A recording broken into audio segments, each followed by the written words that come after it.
اعوذ باللہ من الشیطان الرجیم بسم اللہ الرحمن الرحیم رب اشرح لی صدری ویسر لی امری واحلل عقدۃ من لسانی یفقہوا قولی۔ الحمد للہ رب العالمین والصلاة والسلام علی سید الانبیاء والمرسلین وعلی آلہ الطاہرین واصحابہ اجمعین، اما بعد، قال اللہ تبارک و تعالی فی کلامہ العظیم: اعوذ باللہ من الشیطان الرجیم، بسم اللہ الرحمن الرحیم۔ یا ایہا الذین آمنوا اتقوا اللہ وکونوا مع الصادقین، صدق اللہ المولانا العظیم۔ وقال تعالى: إن الله وملائكته يصلون على النبي يا أيها الذين آمنوا صلوا عليه وسلموا تسليما اللهم صل على سيدنا شفيعنا نبينا مولانا محمد بارك وسلم۔ کچھ اور ہی ہیں رونقیں فضائے کائنات پر، نیا ہی رنگ و روپ ہے تجلیات ذات پر، ہوا ہے کون جلوگر یہ منظر حیات پر، کہ غالب آ گیا بشر تمام ممکنات پر۔ تبارک الذی عجب یہ ساعت سعید ہے، یہ شب برات ہے، یہ روز عید ہے۔ وہ آ گیا ہے جس کی دید آبروئے دید ہے، حیات کی نوید ہے، نجات کی کلید ہے۔ وہ آ گیا ہے جو رونق طلس میں ہست و بود ہے، وہ آ گیا ہے جو رونق طلس میں ہست و بود ہے، جو منتہائے کن فکاں، جو مقصد شہود ہے، وہ جس کا عتبہ شرف مقام صد سجود ہے، جو مرجع سلام ہے، جو محبت درود ہے۔ بآواز بلند درود شریف کا نذرانہ پیش فرمائیں۔ اللہم صلی علی سیدنا شفیعنا نبینا مولانا محمد بارک وسلم۔ شہنشین پر تشریف فرما صدر اجلاس نقیب ملت الحاج بیرسٹر اسد الدین اویسی صاحب، صدر کل ہند مجلس اتحاد المسلمین اور رکن پارلیمان حیدرآباد، دیگر معززین حاضرین محترم اور سوشل میڈیا کے ذریعے سننے والے نوجوان دوستو، خواتین و حضرات، السلام علیکم ورحمۃ اللہ وبرکاتہ۔ خطبے کے بعد جس آیت مبارکہ کو تلاوت کرنے کی میں نے سعادت حاصل کی، رب تعالیٰ ارشاد فرما رہا ہے: وَكُونُوا مَعَ الصَّادِقِينَ، کہ اے لوگو سچوں کے ساتھ ہو جاؤ۔ تو اب ہم سچوں کا ساتھ حاصل کرنے کے لیے قرآن سے رجوع ہوتے ہیں کہ اے قرآن، وہ کون سچے ہیں جن کا ساتھ حاصل کرنے کی تاکید کی گئی۔ ہم نے علماء کا رخ کیا، مفسرین کا، محدثین کا، ائمہ کا، امام ابو منصور ماتریدی سے امام ابو الحسن اشعری تک، امام اعظم ابو یوسف سے امام غزالی تک، ہم نے ہر ایک سے دریافت کرنے کی کوشش کی کہ یہ سچے کون ہیں۔ قرآن جن سے وابستہ ہونے کی تلقین کر رہا ہے، قرآن جن سے جڑنے کا حکم دے رہا ہے۔ عزیزان گرامی، اب آپ آئیے، قرآن اور احادیث اور ذخیرہ احادیث اور اہل سنت کے عقائد کا خلاصہ یہی ہے کہ یہ وہ سچے ہیں جن سے قرآن جوڑنے کی کوشش کر رہا ہے۔ تو سب سے پہلے وہ نبی پاک صلی اللہ علیہ وسلم ہیں، اس کے بعد اہل بیت اطہار ہیں، اس کے بعد صحابہ کرام ہیں، اس کے بعد اولیاء کرام ہیں۔ ایمان یہی ہے، مرکز ایمان یہی ہے، اور قرآن کا مطلوب یہی ذوات قدسیہ ہیں جن سے جڑنے کا حکم دیا گیا، سب سے پہلے نبی پاک صلی اللہ علیہ وسلم سے جڑنے کا حکم دیا گیا۔ کیوں دیا گیا؟ اس لیے کہ قرآن مجید اور دین اسلام کو لانے والے محمد مصطفیٰ ہیں، جن سے بڑھ کر کسی کی شان نہیں۔ کائنات میں سب سے بڑا مقام و مرتبہ اللہ نے کسی کو عطا فرمایا ہے تو وہ محمد عربی صلی اللہ علیہ وسلم ہیں۔ کائنات میں سب سے زیادہ عزت اللہ نے کسی کو دی ہے تو وہ محمد عربی صلی اللہ علیہ وسلم ہیں۔ مہمانوں کا استقبال کیا جاتا ہے، مہمان کے لیے شایع نشان اہتمام کیا جاتا ہے، لیکن یہ دنیا کے واحد مہمان ہیں جن کی آمد سے پہلے توریت میں تذکرہ ہے، انجیل میں ذکر آ رہا ہے، زبور میں کچھ خبریاں آ رہی ہیں، اور تو اور جن کی آمد سے 1000 برس پہلے جن کے لیے مکان تیار کیا جا رہا ہے۔ سیرت ابن اسحاق کے حوالے سے ہم طبع حمیری تک پہنچتے ہیں کہ جب اس کو اس بات کا علم ہوا کہ نبی آخر الزماں صلی اللہ علیہ وسلم مدینہ منورہ میں ہجرت فرمائیں گے تو اس نے وہاں عالی شان مکان کو تعمیر کیا۔ پھر اس نے وصیت کی کہ اگر میں اس نبی کے حیات میں موجود رہوں تو ان کا استقبال کروں گا، اور اگر میں نہ رہوں تو میں اپنی اولاد سے وصیت کرتا ہوں کہ وہ اس گھر میں انہیں آنے کی دعوت دیں۔ عزیزان گرامی، کائنات میں شان کے کوئی نہیں ہوں گے کہ 1000 پہلے سے جن کا استقبال ہو رہا ہے، 1000 سال سے جن کی آمد کی تیاریاں ہو رہی ہیں، اور پھر جب میرے آقا صلی اللہ علیہ وسلم مکہ سے مدینہ تشریف لائے، مدینے والے چاہتے تھے حضور کو اپنے گھر کا مہمان بنائیں۔ ہر گھر والا خوش آمدید کہتا ہے، استقبال کر رہا ہے، لیکن نبی کریم صلی اللہ علیہ وسلم اپنی اونٹنی پہ سوار ہیں، آپ کی نگاہیں بلند ہیں۔ جب لوگوں نے مرحبا مرحبا بار بار عرض کیا تو حضور پاک علیہ السلام نے فرمایا، خلو سبیلہا فإنہا مأمورا، کہ تم میری اس اونٹنی کا راستہ چھوڑ دو، یہ سے پتا ہے کہ کہاں رکنا ہے۔ رب تعالیٰ نے حکم دے دیا ہے اس کو۔ عزیزان گرامی، اور یہ سعادت ابو ایوب انصاری رضی اللہ عنہ کے حصے میں آتی ہے کہ وہ اونٹنی وہاں رکتی ہے۔ کائنات میں اس شان اور اس عظمت کے مالک بھلا کون ہوں گے؟ آپ اور ہم اس کا اندازہ بھی نہیں کر سکتے۔ عزیزان گرامی، محمد عربی صلی اللہ علیہ وسلم کیسا مقام و مرتبہ ہے کہ صبح قیامت تک کا علم اللہ نے عطا فرمایا، قیامت کا علم عطا فرمایا، مابعد قیامت کا علم عطا فرمایا، اور غیب کی وہ چابیاں عطا فرمائیں۔ قرآن نے ارشاد فرمایا، وَعَلَّمَكَ مَا لَمْ تَكُنْ تَعْلَمْ، اے حبیب ہم نے آپ کو وہ چیزیں سکھلا دی جو آپ نہیں جانتے تھے۔ آج ہم سیکھنے کے لیے علم غیب مصطفیٰ کے حوالے سے اگر بات کریں تو ایک طویل مباحث کا سلسلہ شروع ہوتا ہے، لیکن حضرت طاہر رضوی القادری علیہ الرحمہ بڑا ممتاز نکتہ بیان فرماتے کہ دنیا میں علم آنے کے لیے 3 چیزوں کی ضرورت ہے۔ پہلے، سکھانے والے میں سکھانے کی قابلیت ہو، دوسرے سیکھنے والے میں سیکھنے کی صلاحیت ہو، اور تیسرا یہ کہ سلیبس کمپلیٹ ہو، نصاب مکمل ہو۔ ان تینوں میں کہیں پر بھی کمی رہ جائے تو علم مکمل نہیں آ سکتا۔ سکھانے والا قابل ہونا چاہیے۔ اب آئیے نبی پاک علیہ السلام کو سکھانے والا کون ہے؟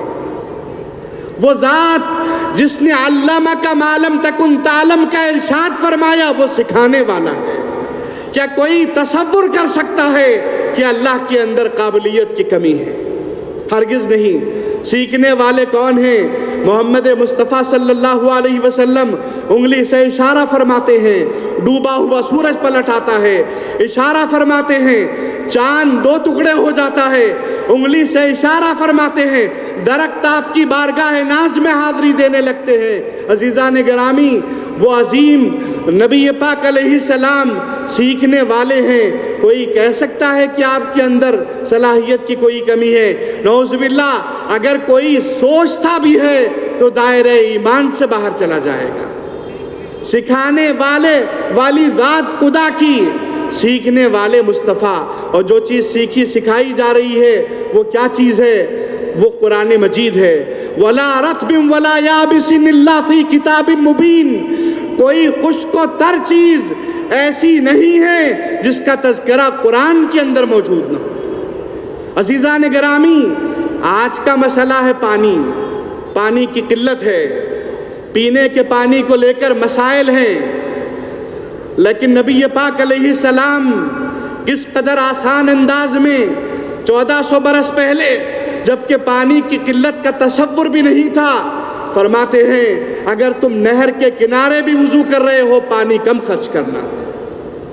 نبی پاک علیہ السلام 1400 برس پہلے اس وقت فرماتے ہیں کہ وضو میں زائد پانی خرچ کیے تو یہ اسراف ہے اور اسراف گناہ ہے۔ آج کے زمانے کے زندہ مسائل نبی ہاشمی صلی اللہ علیہ وسلم نے 1400 برس پہلے حل کیے۔ اس شان کا علم نہ کسی کو ہے نہ کسی کو ہوگا۔ آج پولیوشن بڑا مسئلہ ہے، ہمارے شہر بھی ان شہروں میں شامل ہے جہاں پولیوشن کے قطرات ہیں۔ اب اس کا حل کیا ہے؟ دنیا مسئلہ آنے کے بعد حل تلاش کرتی ہے۔ پانی کم پڑنے لگا تو پھر اشتہار آیا سیو واٹر، پانی کم خرچ کریے، پانی کا میں احتیاط کیجئے۔ مسئلہ پیدا ہونے کے بعد مسئلے کا حل سوچنے لگے، لیکن نبی ہاشمی نے اس زمانے میں ان مسائل کا حل بیان فرمایا جس وقت ان مسائل کا وجود بھی نہیں تھا۔ پولیوشن آج کا مسئلہ ہے تو حکومتیں شجرکاری کے ترغیبیں دیتی ہیں، درخت اگانا چاہیے، حوصلہ افزائی کی جاتی ہے، سرکاری اسکیمیں ہیں کہ شجرکاری کی جائے، مخصوص موقع پر شجرکاری کی باقاعدہ حکومتی سرپرستی میں پروگرامز منعقد ہوتے ہیں۔ قربان جائیے نبی ہاشمی صلی اللہ علیہ وسلم کی ذات گرامی پر، آپ کے علم غیب پر کہ یہ آج کا مسئلہ ہے، 1400 برس پہلے میرے آقا نے حل فرما دیا۔ اور کس طرح حل فرمایا؟ اس وقت فرمایا جبکہ پولیوشن کا قطرہ بھی نہیں تھا کہ تم درخت اگاؤ گے، جب تک یہ سلامت ہے اس کا سایہ بھی تمہارے لیے نیکیوں کا سبب ہے، اس کا پھل لوگ کھائیں گے وہ بھی تمہارے لیے نیکیوں کا سبب ہے۔ یہ ایک مسئلہ نہیں ہے، آج غربت بڑا مسئلہ ہے۔ اس متمدن دنیا کے پاس غربت کا علاج کیا ہے؟ انٹرسٹ سسٹم میں مالدار کے مال میں اضافہ ہوتا ہے، غریب اور غریب ہوتا جاتا ہے۔ قربان جائیے نبی ہاشمی صلی اللہ علیہ وسلم پر کہ آپ نے اس کے مقابلے میں زکوٰۃ کا نظام دیا۔ زکوٰۃ میں مالدار تو غریب نہیں ہوتے لیکن غریبوں کی غربت کا خاتمہ ہوتا ہے۔ عزیزان گرامی، علم کی اہمیت کو آج محسوس کیا گیا ہے، آج دنیا نے علم کی اہمیت کو سمجھا، لیکن رحمت عالم صلی اللہ علیہ وسلم پر جو پہلی وحی نازل ہوئی وہ اقرا تھی، تعلیم کے حوالے سے تھی، اور حضور پاک علیہ السلام مکے میں ہیں تو وہاں بھی تعلیم کا انتظام ہے، مدینہ منورہ میں ہیں تو صفہ پر باقاعدہ مدرسے کی بنیاد پڑتی ہے۔ تو یہ رحمت عالم صلی اللہ علیہ وسلم کے معاملے ہیں کہ آج کے مسائل پہلے حل فرما رہے ہیں، اور پھر یہ تو ہم نے محسوس کیا، نسلیں آتی رہیں گی، ہماری بعد والی نسلیں جو ہیں ان کے مسائل بھی الگ ہوں گے، لیکن سیرت مبارکہ میں ان آنے والی نسلوں کے مسائل کا حل بھی موجود ملے گا۔ یہ ہمارا ایقان ہے، یہ ہمارا یقین ہے۔ تو عزیزان گرامی، نبی پاک صلی اللہ علیہ وسلم کائنات کے وہ عظیم شخصیت ہیں جنہوں نے دنیا کے سارے مسائل کو حل کیا۔ یہ آج روشنیوں میں نہائی ہوئی دنیا، یہ آج انٹرنیٹ سے معمور دنیا، سوشل میڈیا، آج دنیا بھر میں سمٹ کے دنیا آ گئی ہے۔ یہ کتاب یہاں ہو رہا ہے، یورپ اور امریکہ میں بھی سنا جا سکتا ہے، لیکن عزیزان گرامی آج پوری دنیا کیمروں کی زد میں ہے۔ لیکن آپ اس بات کو محسوس کریں گے، نبی ہاشمی صلی اللہ علیہ وسلم کی ذات گرامی کو اسناد کے حوالے سے اصحاب نبی صلی اللہ علیہ وسلم نے اس شان کے ساتھ ہمارے سامنے پیش کیا کہ آپ کی صبح کی روشنی کو بھی بیان کیا گیا، آپ کی ظہر کو بھی بیان کیا گیا، عصر و مغرب کو بھی عشاء کو بھی سونے کا طریقہ احادیث کی وساطت سے ہمارے سامنے آتا ہے، جاگنے کا طریقہ بھی آتا ہے۔ آج کی دنیا کیمروں کے زد میں ہے، لیکن آپ اندازہ کریے کیا واش روم تک کیمرے کی رسائی ممکن ہے؟ کیا جن قائدین سے آپ محبت کرتے ہیں وہاں تک کی کوئی چیز آپ کو دستیاب ہو سکتی ہے؟ ہرگز نہیں ہو سکتی۔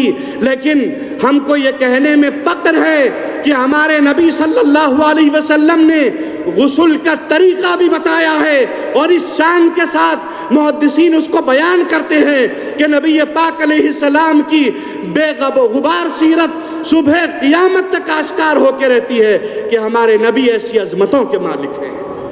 وہ لوگ جو بارگاہ رسول صلی اللہ علیہ وسلم میں جسارتیں کرتے ہیں، انہیں حضور پاک علیہ السلام کی عظمت اور آفاقیت کا ذرا سا احساس نہیں ہوا۔ اگر ذرا سا بھی احساس ہوتا تو یقیناً نہ صرف یہ کہ وہ قائل ہوتے بلکہ آپ کی عظمت کا نعرہ بلند کرتے۔ تو عزیزان گرامی، پیروان دین مبین اور غلامان محمدی پر یہ ذمہ داری عائد ہوتی ہے کہ ہم سیرت مبارکہ کو 1400 برس پہلے کی ایک تاریخ کے طور پر نہ دیکھیں، بلکہ سیرت مبارکہ ہر آن زندہ ہے، ہر صبح زندہ ہے، ہر شام زندہ ہے۔ اس کا پیغام صبح قیامت تک ہے، اس کا پیغام آفاقی ہے۔ رسول پاک علیہ السلام کی حیات مبارکہ کا ہر ورق اس قدر زندہ ہے کہ مستشرقین اورینٹلسٹ ناکام ہو جاتے ہیں۔ وہ محض اعتراض برائے اعتراض بلکہ اعتراض برائے اناد کے طور پر اعتراض کرتے ہیں، لیکن دلیل کی بنیاد پر کوئی مستشرق آ کے نبی پاک علیہ السلام کی سیرت مبارکہ کے ایک حرف کو غلط ثابت نہیں کر سکتا۔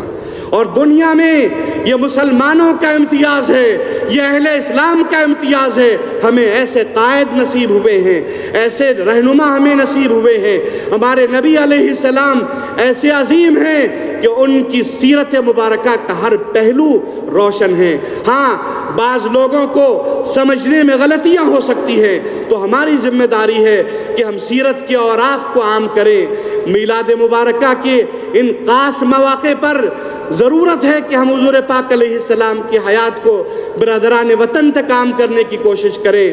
عزیزان گرامی، گفتگو کا اصل ماخذ یہ ہے کہ رسول پاک علیہ السلام سے محبت یہ ہماری ذمہ داری ہے، یہ ہمارا ایمان ہے، یہ ہماری نجات کی کلید ہے، اور حضور سے تعلق ہی میں ہماری کامیابی ہے۔ صحابہ کا معاملہ کیا تھا؟ آج ہم رسول پاک علیہ السلام کے شہر مدینہ میں جاتے ہیں، سوشل میڈیا میں غرق ہیں۔ ایک مرتبہ اللہ کے نبی علیہ السلام کے ایک صحابی ہیں، مسلم شریف کی حدیث ہے، وہ حضور کی ایک حدیث بیان کر رہے ہیں جس میں کہا گیا کہ الحیاء شعبۃ من الایمان، حیا ایمان کا ایک شعبہ ہے۔ تو اس کے بعد یہ ہوا کہ جو لوگ سامنے موجود تھے ان میں سے ایک شخص نے کہا، ہاں حیا کی بڑی اہمیت ہے، حیا سے وقار حاصل ہوتا ہے، اور یہ بات حکمت کی کتابوں میں لکھی ہے۔ جب اس نے یہ کہا تو حدیث بیان کرنے والے راوی کی آنکھیں لال ہو گئیں۔ کلمات حدیث ہے، احمرتا عیناہ، ان کی آنکھیں لال ہو گئیں۔ انہوں نے کہا، میں اپنے نبی کی حدیث بیان کر رہا ہوں اور تم حدیث کے مقابلے میں حکمت کی کتابوں کا تذکرہ کرتے ہو۔ یہ صحابہ کا ادب تھا، یہ صحابہ کا اٹوٹ تعلق تھا نبی پاک علیہ السلام سے۔ اور ضرورت ہے کہ آج ہم اپنی اولاد کو، نئی نسل کو اسی سبق سکھائیں۔ عزیزان گرامی، رسول پاک صلی اللہ علیہ وسلم سے تعلق ضروری ہے، اہل بیت سے تعلق ضروری ہے۔ قرآن کہتا ہے، قُلْ لَا أَسْأَلُكُمْ عَلَيْهِ أَجْرًا إِلَّا الْمَوَدَّةَ فِي الْقُرْبَى، کہ اے نبی آپ فرما دیجئے، لوگوں میں اجر رسالت تم سے کچھ نہیں چاہتا سوائے اہل بیت کی محبت کے۔ تو اہل بیت سے محبت ضروری ہے۔ اس کے بعد فرمایا گیا، قرآن جن کے ساتھ وابستہ ہونے کی تاکید کر رہا ہے وہ کون ہیں؟ تو وہ صحابہ کرام رضوان اللہ تعالی علیہم اجمعین ہیں۔ قرآن نے جن کے بارے میں کہا، رضی اللہ عنہم ورضوا عنہ، اللہ ان سے راضی ہے اور وہ اللہ سے راضی ہے۔ اور نبی کریم صلی اللہ علیہ وسلم نے کیا فرمایا؟ اہل بیت مثل اہل بیتی کا سفینتی نوح، میرے اہل بیت کی مثال نوح علیہ السلام کی کشتی جیسی ہے۔ اور صحابہ کی بات آئی تو فرمایا اصحابی کالنجوم فبأیہم اقتدیتم اہتدیتم، میرے صحابہ روشن ستاروں کے مانند ہیں، تم جن کی اتباع کرو گے کامیاب ہو جاؤ گے۔ تطبیق دیکھیے، مثال میں تناسب دیکھیے کہ آج رسول پاک علیہ السلام نے اہل بیت کو کشتی قرار دیا، صحابہ کو روشن ستارہ قرار دیا۔ کیا مطلب ہوا؟ سفر ہم کرتے ہیں، ایک سواری ہے، دوسرا راستہ بتانے والا۔ سواری تو ہے، راستہ بتانے والا اگر نہیں ہے تو سفر نہیں ہو سکتا۔ سفر ہونے کے لیے سواری بھی ضروری، راہبر بھی ضروری، راستہ بتانے والا بھی۔ اگر ہم اہل بیت کی جانب آگے بڑھیں گے تو وہ ہماری سواری ہیں ایمان کے لیے، اور صحابہ کیا ہیں؟ وہ راستہ بتانے والے ہیں، کیونکہ ستارہ راستہ بتاتا ہے۔ تو یہ دونوں سے تعلق اگر قائم ہوا تو ایمان کا سفر مکمل ہوتا ہے، منزل نجات حاصل ہوتی ہے۔ تو عزیزان گرامی، اب اس کے بعد کونوا مع الصادقین میں چوتھا درجہ آیا۔ چوتھے درجے میں کس سے تعلق ضروری ہے، کس سے وابستگی ضروری ہے؟ تو قرآن کہتا ہے الا ان اولیاء اللہ لا خوف علیہم ولا هم یحزنون، آگاہ ہو جاؤ کہ اولیاء اللہ یہ ایسے بندگان خدا ہیں، نہ خوف زدہ ہوتے ہیں نہ غم زدہ ہوتے ہیں۔ عزیزان گرامی، وقت طویل نہیں ہے، اس لیے میں اپنی گفتگو کو بطور اشاریے کی عرض کرنا چاہتا ہوں کہ اگر ہم اپنے ایمان کو کامیاب بنانا چاہتے ہیں، رسول خدا سے تعلق ضروری ہے، اہل بیت سے تعلق ضروری ہے، صحابہ سے تعلق ضروری ہے، اولیاء اللہ سے تعلق ضروری ہے۔ ان چار تعلق میں کہیں کوئی کمی آ گئی تو ایمان نامکمل ہو جاتا ہے، ایمان ادھورا رہ جاتا ہے۔ کیونکہ ہمارے سامنے آثار و سیر کی جتنی کتابیں موجود ہیں، عقائد کی جتنی کتابیں موجود ہیں، محدثین کی جتنی تشریحات موجود ہیں، ان تشریحات کا خلاصہ یہی چار باتیں ہیں کہ آپ اور ہم اپنی نسلوں کو رسول پاک صلی اللہ علیہ وسلم سے جوڑ دیں گے، اہل بیت اطہار سے جوڑ دیں گے، صحابہ کرام سے جوڑ دیں گے، اولیاء اللہ سے جوڑ دیں گے۔ یہ اولیاء اللہ ہی ہیں جن کی وجہ سے مشرق اور مغرب میں ایمان کا نور پھیل گیا، جنہوں نے زمین کے دور دراز حصوں میں اسلام کی آفاقیت کا پیغام پہنچایا۔ یہ اولیاء کرام ہی ہیں۔ قرآن جن کی تعریف کرتا ہے، نبی پاک علیہ السلام نے جن کی بشارتیں بیان فرمائی ہیں، اور یہ صحابہ ہی ہیں بدر و حنین میں جنہوں نے تلواروں کے مقابلے دلوں کے ساتھ کیے، جسموں کے ساتھ کیے، اور اسلام کو محفوظ کرنے کا اور اسلام کو باقی رکھنے کا بنیادی فریضہ انجام دیا۔ وہ اہل بیت ہی ہیں جنہوں نے اپنی جانوں کی قربانیاں پیش کی، سینوں کے مقابل تیروں کو نہیں دیکھا، تلواروں کے مقابل گلوں کو پیش کر دیا، کربلا کو سجا دیا، لیکن اسلام کو باقی رکھنے کے لیے جد و جہد کی۔ تو ان چار نفوس قدسیہ سے ہمارا تعلق باقی رہے گا تو ہمارا دین بھی اور ہمارا دنیا بھی۔ اور یاد رکھیں، رسول پاک صلی اللہ علیہ وسلم کی جستجو دنیا کو کامیاب کرتی ہے، آخرت کو کامیاب کرتی ہے۔ اور سب سے بڑی بات یہ ہے کہ حضور کی جستجو اگر ہمارے اندر آ گئی تو خود حضور کی توجہ ہو جاتی ہے۔ شیخ سعدی ایک مرتبہ طے کرنے لگے کہ میں حضور کی بارگاہ میں 4 مصرے پیش کروں گا، دنیا مجھے شاعر کہتی ہے، تو میں اپنے تمام خیالات کا مجموعہ نظم کروں گا۔ تو انہوں نے کیا کیا، کئی خیالات دل میں آتے تو اندر سے ان کا ضمیر کہتا سعدی اور بہتر بات کہو، اور بہتر بات کہو۔ اخیر میں کہا بلغ العلا بکمالہ، کہ بلندی اپنے کمال کو پہنچ گئی تو وہ نبی کریم صلی اللہ علیہ وسلم ہے۔ پھر سوچتے رہے، رات گزرتی رہی، خیالات ذہن و فکر میں موزن ہوتے رہے۔ آخر میں ذہن ایک خیال پر جم گیا، فرمایا حسنت جمیع خصالہ، وہ میرے نبی ہیں، کائنات میں سب سے بہتر اخلاق و کردار کے مالک ہیں۔ اس کے بعد پھر سوچتے رہے، پھر خیال، دل کہتا مزید بہتر بات کہو، مزید بہتر بات کہو، سعدی تم بارگاہ نبویہ میں پیش کر رہے ہو۔ تو پھر اس کے بعد ارشاد فرمایا کشفت دجا بھی جمالہ، میرے نبی وہ ہیں جن کے جمال کی وجہ سے زمانے کے اندھیروں کا خاتمہ ہوا۔ اس طرح رسول پاک علیہ السلام کی تعریف کرتے گئے۔ اب چوتھا مصرع کہنا تھا، اب کیا کہیں؟ دل بے قرار ہے، بے چین ہے، بہتر سے بہتر بات کرنا، بہتر سے بہتر تحفہ دینے کی خواہش ہے، لیکن کوئی خیال جم نہیں رہا۔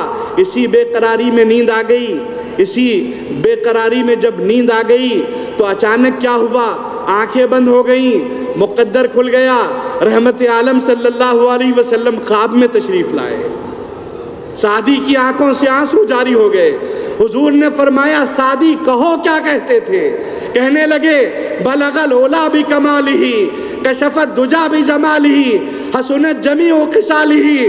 اس کے بعد رک گئے، آنسو بہ رہے ہیں، نگاہ نیچے ہے، کچھ نہیں کہا جاتا۔ اچانک رحمت عالم صلی اللہ علیہ وسلم نے فرمایا سعدی کہو صلو علیہ وآلہ، صلاۃ و سلام اس ذات اقدس پر اور آپ کی آل اطہار پر۔ جس نے بارگاہ رسول میں جستجو کی، اگر اس کا اندیہ سچا ہے، جذبہ طاقتور ہے، تو وہ اپنی مراد کو پاتا ہے۔ احمد کبیر رفاعی علیہ الرحمہ بارگاہ نبوی میں حاضر ہوئے، عرض کرنے لگے یا رسول اللہ، ہمیشہ دور سے آپ کا تصور کر لیتا، آپ کے جمال کو آنکھوں میں جما لیتا، لیکن حضور آج آپ نے بلایا ہے، ایک تمنا یہ غلام رکھتا ہے، ایک عجیب خواہش کا اظہار کیا۔ کیا فرمایا؟ فَامْدُدْ يَدَاكَ كَيْ يَتَقَبَّلُوا، یا رسول اللہ یہ غلام تمنا رکھتا ہے، دستے مبارک ظاہر کریے، میں چومنا چاہتا ہوں۔ لیکن کہا ضرور دل کی خواہش تھی، تمنا سچی تھی۔ ہوا یہ کہ رحمت عالم نے کرم فرمایا، قبر اطہر سے دستے مبارک ظاہر ہو گیا۔ شیخ احمد کبیر رفاعی علیہ الرحمہ نے بوسہ لیا، حاضرین نے دیدار کی سعادت حاصل کی۔